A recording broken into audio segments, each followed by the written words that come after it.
আসসালামু আলাইকুম। আশা করছি সবাই অনেক অনেক ভালো আছেন। আলহামদুলিল্লাহ আমিও ভালো আছি। আজ আমি আপনাদের সাথে আরেকটি নতুন গল্প নিয়ে চলে এলাম। আজকের গল্পটি হচ্ছে বাবা ও মেয়ের অসম্ভব সুন্দর একটি গল্প, বাবা মেয়ের ভালোবাসার গল্প। আশা করছি আমার আজকের গল্পটি আপনাদের অনেক ভালো লাগবে। আর হ্যাঁ, যদি আমার গল্পটি ভালো লেগে থাকে তাহলে অবশ্যই আমার গল্পটিতে একটি লাইক করবেন এবং যারা আমার চ্যানেলে নতুন এখনও সাবস্ক্রাইব করেননি তারা প্লিজ প্লিজ প্লিজ একটি সাবস্ক্রাইব করে ফেলবেন এবং পাশে থাকা বেল আইকনটি অবশ্যই ক্লিক করে দেবেন যেন পরবর্তী গল্পগুলো আপলোড দিতে দিতে আপনারা খুব সহজেই পেয়ে যেতে পারেন। তো বন্ধুরা, আমি বেশি দেরি না করে গল্পটি শুরু করতে যাচ্ছি। রাত অনেক গভীর, সবাই ঘুমে। বারান্দার লাইট জ্বালানো। হঠাৎ হাঁটার শব্দ শোনা যায়।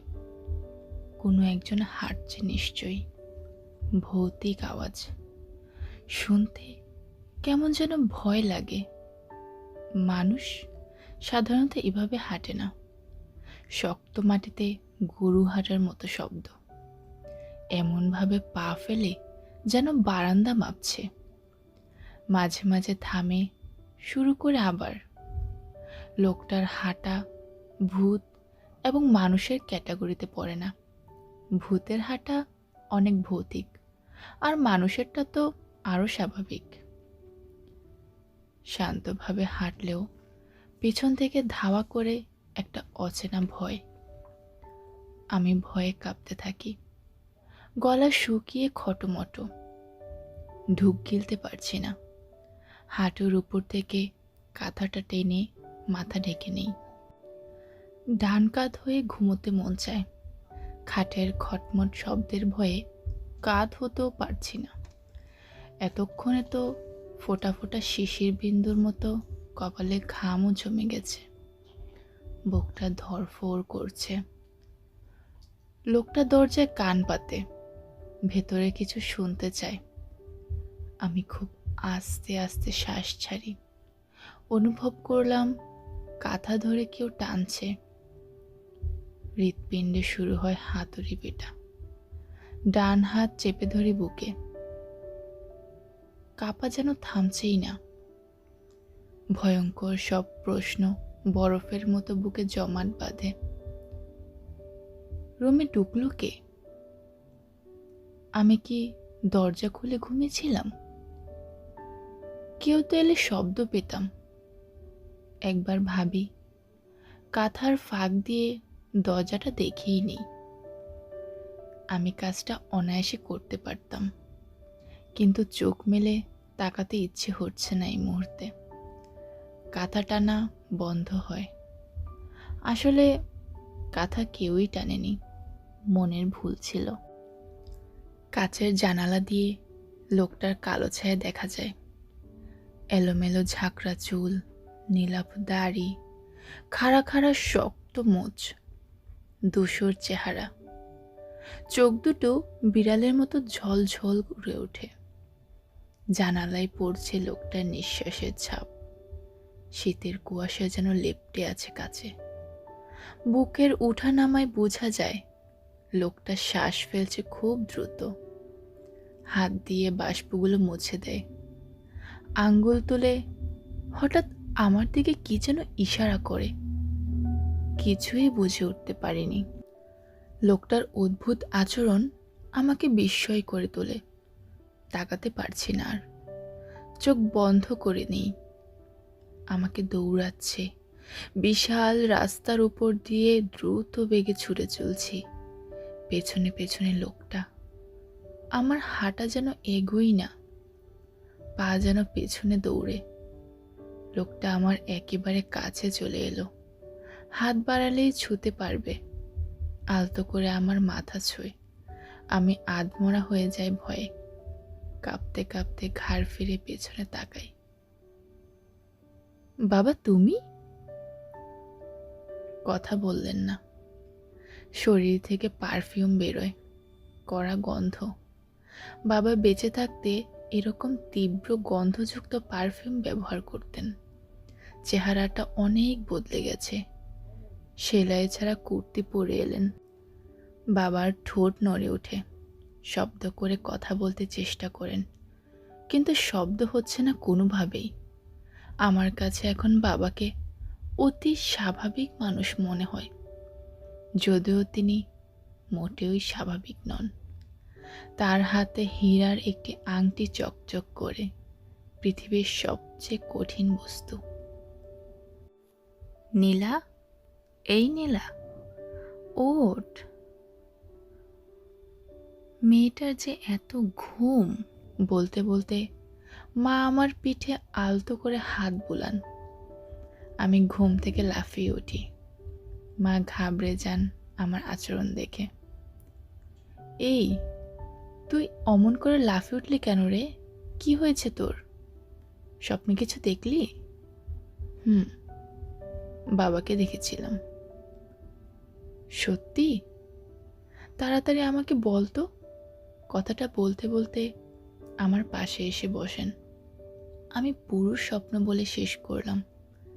মা শাড়ির আঁচল দিয়ে চোখ মোছেন। তোর বাবাকে খুব মিস করছিস রে? খুব অসহায় ভঙ্গিতে মা বললেন। আমার চোখ ঝাপসা হয়ে ওঠে। কিছু বলতে পারছি না। কথা বলার ভাষা হারিয়ে ফেলি। শ্বাস টানি থেমে থেমে। দাঁত দিয়ে কামড়ে ধরি নিচের ঠোঁট।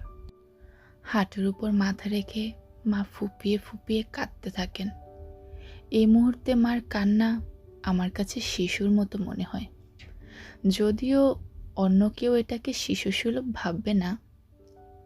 মা সাধারণত অমন করে কাঁদেন না।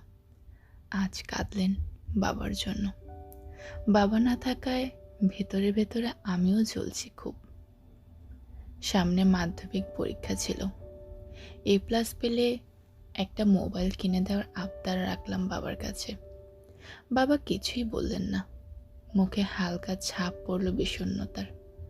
ঠোঁটে একটু হাসি টেনে মাথা নাড়লেন শুধু। খুব কষ্ট করে যে হাসি দিলেন আমার বুঝতেই বাকি রইল না। গরিব বাবার পক্ষে একটা নর্মাল মোবাইল কিনে দেওয়ার কঠিন ব্যাপার।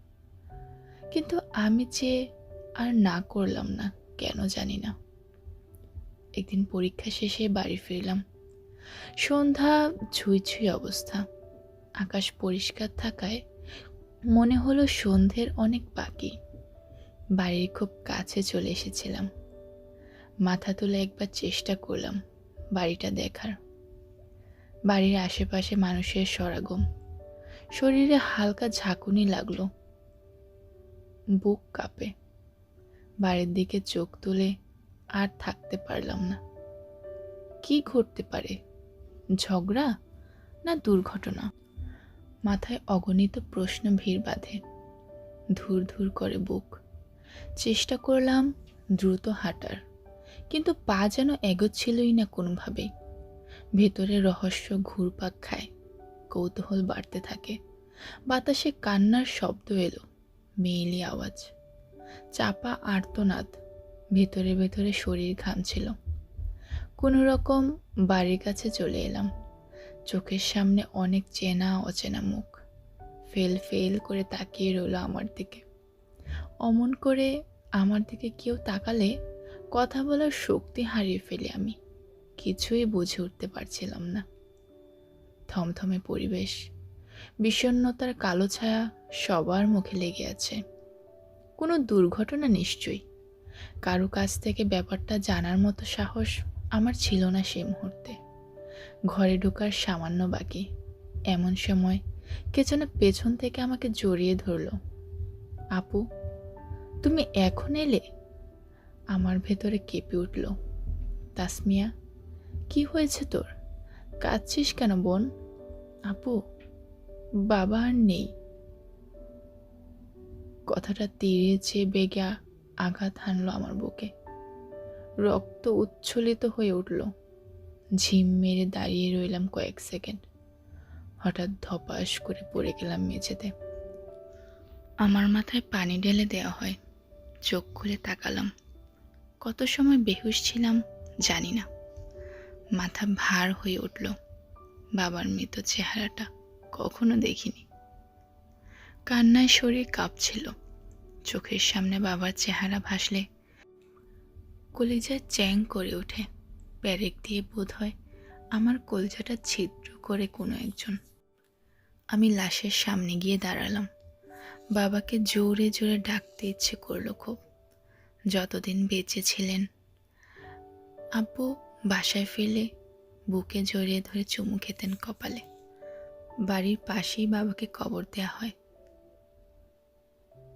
এরকম আকস্মিক মৃত্যু কেউই মেনে নিতে পারলাম না। এভাবেই কেটে গেল অনেক দিন। মন ভালো থাকে না কারোরই। বাবা মারা যাওয়ার পর থেকে সকলের মুখের হাসি অদৃশ্য হয়ে যায়। সবার চোখে স্যাঁতসেঁতে পানি লেগে থাকতো। কারোর সঙ্গে তেমন একটা কথা বলা হতো না। ঝিম মেরে বসে থাকতো সবাই। মা প্রায় পাগলের মতো। সংসারে অভাব বাড়তে থাকে। 3 বেলা খাবার জুটত না। ভোগবিলাসিতা না থাকলেও বাবা থাকতে অন্তত 3 বেলা খাওয়া যেত।